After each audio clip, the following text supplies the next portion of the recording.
చాలా సంతోషం. ఈరోజు ఇక్కడ ఒక చిన్న పబ్లిక్ మీటింగ్ ద్వారా మీ అందరూ స్టూడెంట్స్, తర్వాత పబ్లిక్ మెంబర్స్, ఆఫీసర్స్ అందరితో ఇంటరాక్ట్ చేయడం జరిగింది.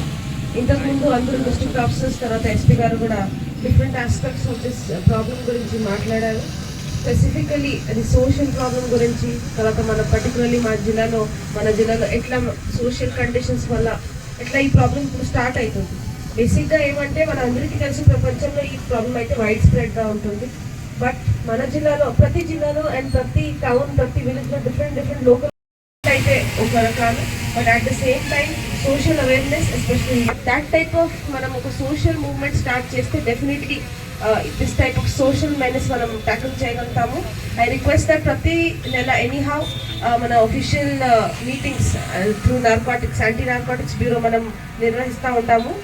All departments, health department, ICTS, especially police department, excise department, వీళ్ళందరూ ఒక చిన్న కోఆర్డినేషన్ మీటింగ్ అండ్ స్ట్రాటజీ కూడా డిసైడ్ చేస్తున్నారు. ఐ హోప్ దట్ మీరు మళ్ళీ ఇంకా తీసుకోవాల్సి మీ క్వాంటిటీ పెంచాల్సింది ఉంటుంది. సో ఫస్ట్ మీరు లో లెవెల్ డ్రగ్స్, ఇది గాంజాయి కానీ అవన్నీ స్టార్ట్ చేస్తారు. అది కూడా 1 month 2 months తర్వాత 1 year తర్వాత మీకు దాని నుంచి ఏం ఆ గుడ్ ఫీలింగ్ అనేది రావు. Then you will go ahead. దానిపైన మళ్ళీ ప్లాంట్ బేస్డ్ ఓపియమ్స్ అవన్నీ ఉంటుంది. అది కూడా కొన్ని సంవత్సరం తర్వాత ఆ ఫీలింగ్స్ పోతుంది. So then you will go for the chemical drugs. అది పెరుగుతూ ఉంటుంది, ఎఫెక్ట్ అనేది పెరుగుతూ ఉంటుంది, మీ క్వాంటిటీ కానీ సీరియస్నెస్ కానీ పెరుగుతూ ఉంటుంది. వన్స్ స్టార్ట్ అయిపోయిన తర్వాత ఒకవేళ చైన్ బ్రేక్ చేయకపోతే it will keep on continue. అందుకే ఇది వర్డ్ యాడ్ చేయడం జరుగుతుంది, ఎడిక్షన్. ఎడిక్షన్ అనేది అంటే మీరు వదిలేయాలనుకుంటే కూడా ఈజీగా వదిలేయడానికి ఉండవు. అందుకే it's a addiction. Okay, drug is a addiction. Once start అయిపోయిన తర్వాత it will keep on quantity and seriousness, intensity will keep on increasing. అయితే చెప్పాలి అవసరం లేవు. ఓకే, అది ఒకటి. దానిపైన మనం చర్యలు తీసుకుంటాం. ఈ విధంగా మనం స్టేట్ లెవెల్లో కూడా Telangana state anti narcotics bureau ఒకటి సెపరేట్ ఆర్గనైజేషన్ ఎస్టాబ్లిష్ చేయడం జరిగింది. వాళ్ళ పని ఇదే. దీనిపైన డ్రగ్స్ అబ్యూస్ ప్రివెన్షన్ దానిపైననే వాళ్ళు పని చేస్తూ ఉంటారు. ఒకటి హెల్ప్ లైన్ నెంబర్ కూడా ఉన్నది, మీరు రాసుకోవచ్చు. నేను మీడియా మిత్రుల ద్వారా కూడా నేను ఈ అందరికీ అవగాహన కల్పిస్తాను. అది నంబర్ అనేది 8712671111. మళ్ళీ చెప్తున్నా, 8712671111. దీనిపైన మీరు, ఇది help line, state level help line number. దీనిపైన కూడా మీరు గోపనీయ ప్రకారంగా ఇన్ఫర్మేషన్ ఇస్తే కూడా ఎక్కడైనా మీ ఐడెంటిటీ బయటికి రాదు. మీరు చెప్తే దాన్ని బట్టి మనం పోలీస్ డిపార్ట్మెంట్ నుంచి, ఎక్సైజ్ డిపార్ట్మెంట్ నుంచి మనం ఇమీడియట్లీ దానిపైన చర్యలు తీసుకుంటాం. సో ఇది మా తరఫు నుంచి మీ అందరికీ కోరేది, మీరు ఒక సోల్జర్ లాగా, ఒక సైనికుడు లాగా ఇక్కడ గ్రౌండ్ లెవెల్లో, ఈ గ్రౌండ్ లెవెల్ నుంచి డ్రగ్ మొత్తం తీయడానికి మాకు సహకరించండి. Thank you all, have a good day. బయట ఏదో ఒక some or other form of crime దీనివల్ల జరుగుతూ ఉన్నది. సో అందుకే అవేర్నెస్ అనేది దీనికంటే ఎక్కువ ఇంపార్టెంట్. అవేర్నెస్ వల్ల you are not only one person. మీరు మీ ఊరు వెళ్ళి, అక్కడ మీ స్కూల్లో వెళ్ళి కూడా, మీ క్లాస్లో కూడా మాట్లాడితే మీకు అర్థమవుతుంది, మీరు వేరే వాళ్ళు కూడా చెప్తారు.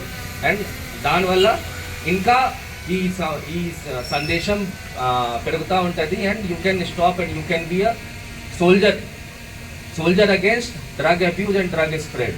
సో అందుకే నా తరఫు నుంచి అందరి పిల్లలకి, అందరి స్టూడెంట్స్, మై డియర్ స్టూడెంట్, ప్రతి ఒక్కరికి నా తరఫు నుంచి ఒకటే కోరేది, మీరు ఒక సోల్జర్ లాగా ఈ వాయిస్ అనేది, ఈ సోషల్ వాయిస్ అనేది గ్రౌండ్ లెవెల్ నుంచి తీయాలంటే మీరు ఒక సోల్జర్ లాగా ప్రతి ఒక్కరికి, మీరు ఎవరితో ఇంటరాక్ట్ చేస్తున్నారు ప్రతి ఒక్కరికి మీరు అవగాహన కల్పిస్తే then only we can remove this. రెండవది, మీ నజర్లో, మీ నిఘాలో ఏమైనా ఇన్ఫర్మేషన్ వస్తే మీ మొదలవుతున్నది, అది first we have to pin point.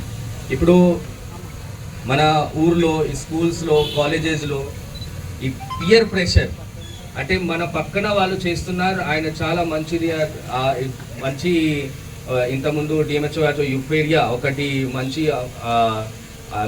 That feeling, good feeling అనేది వచ్చింది. దాని తర్వాత మన పక్కన వాళ్ళు అదే తీసుకోండి, మీకు కూడా అంత చాలా మంచిది ఏం కాదు అని చెప్పేసి పియర్ ప్రెషర్ వల్ల the main source in spreading, but the main reason for spreading this drug abuse is peer pressure in the schools, in colleges, in villages. ఇక్కడే ఫస్ట్ కట్ ఆఫ్ చేయాలి. ఎందుకు? మీకు అవగాహన ఉండాల్సిందే. ఒకసారి మీరు చిన్న తీసుకున్న తర్వాత ఆ చిన్న అమౌంట్ మీరు సేమ్ కంటిన్యూ ఒక వారం తర్వాత ఒక మంత్ జరుగుతున్నది అనేది మనం డిలయల్ మోడ్ కాకుండా మన దగ్గర లేదు అని కాకుండా ఫస్ట్ ఇక్కడ కూడా ఈ సమయంలో ప్రతి చోట ఏదో ఒక విధంగా స్మాల్ క్వాంటిటీ కానీ ఏదో కానీ జరుగుతున్నది అనేది first we have to accept. అది యాక్సెప్ట్ చేసిన తర్వాత ఎవరిది ఏం బాధ్యత, హై స్కూల్ పిల్లలది ఏం బాధ్యత, పేరెంట్స్ది ఏం బాధ్యత, సర్కారీ గవర్నమెంట్ ఎంప్లాయీస్ డిపార్ట్మెంట్స్ వాళ్ళది ఏం బాధ్యత, పోలీస్ డిపార్ట్మెంట్ది ఏం బాధ్యత, ఎక్సైజ్ది ఏం బాధ్యత, ఎడ్యుకేషన్ డిపార్ట్మెంట్ ఏం బాధ్యత. Then we have to come out with a strategy కి ప్రతి డిపార్ట్మెంట్స్ అందరు కలిసి ఆల్ స్టేక్ హోల్డర్స్ ఏ విధంగా మనం ఈ డ్రగ్స్ అబ్యూజ్ అనేది ఎట్లా ఉన్మూలం చేయగలుగుతాం, ఏ విధంగా ఇది తీయగలుగుతాం అనేది మనం స్ట్రాటజీ వీ కెన్ ఫార్ములేట్. దీనిలో ఫస్ట్ ముఖ్యమైన కారణం